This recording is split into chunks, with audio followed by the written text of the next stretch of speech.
Hello friends, मैं आपका friend service Rajput एक बार फिर से आ गया आपके साथ एक नई जानकारी लेकर। और आज जो मैंने प्लांट सिलेक्ट किया हुआ है बताने के लिए, फिलहाल एक गुलाब ही है, वेल नोन प्लांट है, सब इसके बारे में जानते हैं। और आई थिंक जितने प्लांट लवर्स होंगे उनके पास देसी या फिर इंग्लिश गुलाब ज़रूर होगा उनके गार्डन में। गुलाब बेसिकली ठंडी का फूल माना जाता है और ठंडियों में काफ़ी ज़्यादा बंचेज में फूल खिलते हैं, लेकिन काफ़ी लोगों की शिकायत होती है कि गर्मी आती है, इनके फ्लावर्स को पता नहीं क्या होता है, इनके फ्लावर्स जो है फूल देना बंद करते हैं। फिलहाल ठंडी की अपेक्षा गर्मी के फूल थोड़ा साइज में छोटे होते हैं, लेकिन जो उनकी ये प्रॉब्लम होती है कि बंचेज में नहीं खिलते हैं, काफ़ी गुच्छों में नहीं खिलते फिलहाल। तो उसके लिए अब मैं ये आज वीडियो बना रहा हूँ।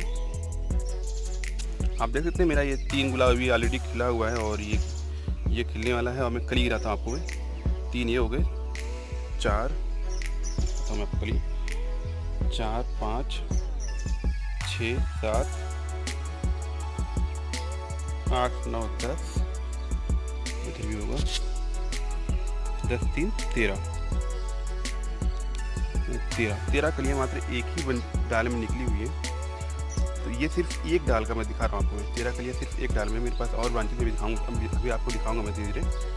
तो सबसे पहली चीज़ तो काफ़ी लोगों के दिमाग में मिथक होता है कि गुलाब को गर्मियों में धूप नहीं चाहिए होती है, उसे आप छाया में शेडेड एरिया में कर दें।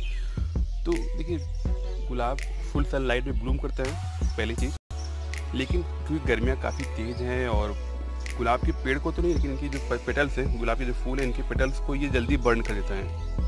ठंडियों में जो फूल, एक फूल जो है लगभग 7 से 8 दिन टिका रहता है, गर्मियों में वही फूल 2 या 3 दिन टिक पाता है बस।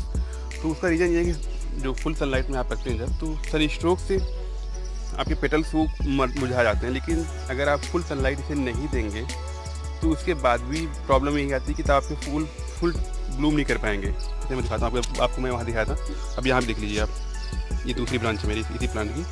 इस ब्रांच में भी आप देख लीजिए 4 फूल ऑलरेडी खिले हुए हैं और ये 3 फूल जो भी ये कल का, ये परसों का फूल है और इसके एक दिन पहले का, ये भी कल तक एकदम हरा भरा था और आज हल्का हल्का मुरझाना शुरू हो गया, जो कि शाम तक, कल तक ये भी ऐसे हो जाएगा, ब्लैक हो जाएगा, हल्का सा ब्लैक हो जाएगा।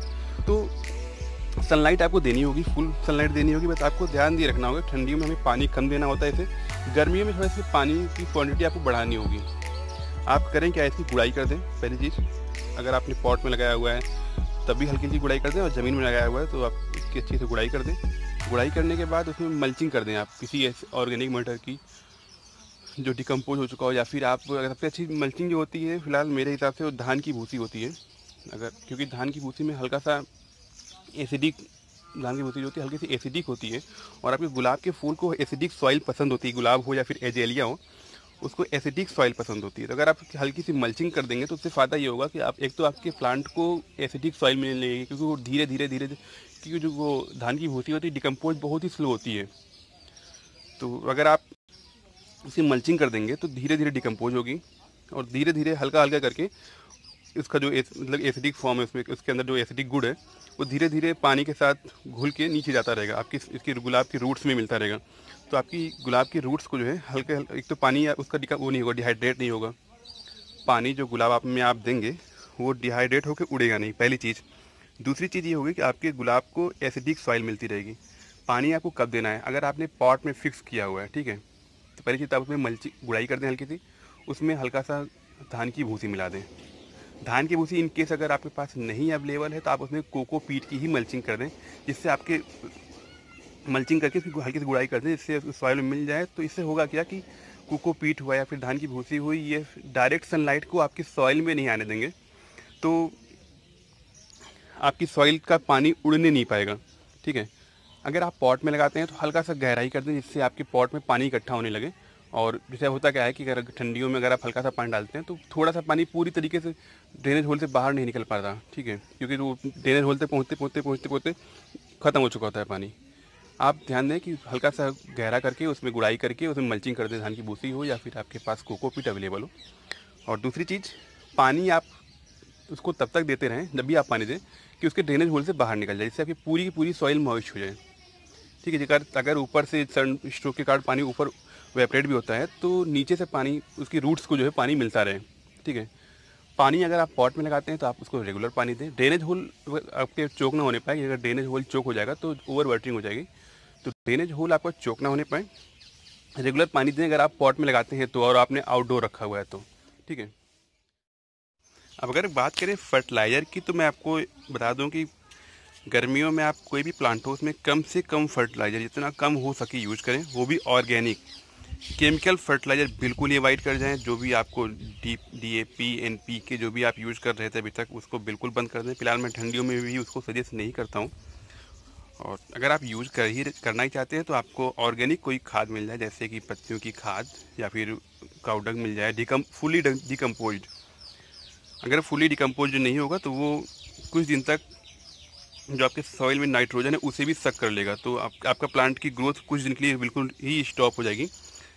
फुली डिकम्पोज्ड आपको जो है काउडंग मिल जाए, पत्तियों की खाद मिल जाए, या फिर अगर आपको नहीं मिल पाता है तो आजकल तो ईजिली हर जगह पे आपको वर्मी कंपोस्ट तो मिल ही जाता है। मैं जो यूज़ करता हूँ वर्मी कंपोस्ट यूज़ करता हूँ लगभग एक हफ्ते में एक बार, और उसी के एक हफ्ते में वर्मी कंपोस्ट डालता हूँ, तो दूसरे हफ्ते में डालता हूँ इसमें चाय की पत्तियाँ।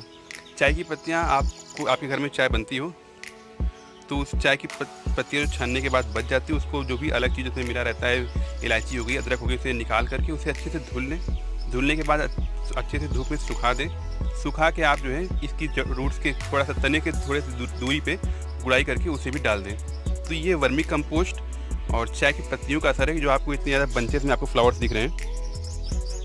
केमिकल फर्टिलाइज़र बिल्कुल अवॉइड करें, गर्मियों में तो खासकर, मैं ठंडियों में भी नहीं यूज़ करता हूँ। तो ये दिमाग से अपने हटा दें कि सिर्फ केमिकल फर्टिलाइज़र से ही आप अच्छे से ब्लूम ले सकते हैं। मैं प्योर ऑर्गेनिक फर्टिलाइज़र यूज़ करता हूँ और उसी से मुझे इतने अच्छे ब्लूम मिल जाते हैं।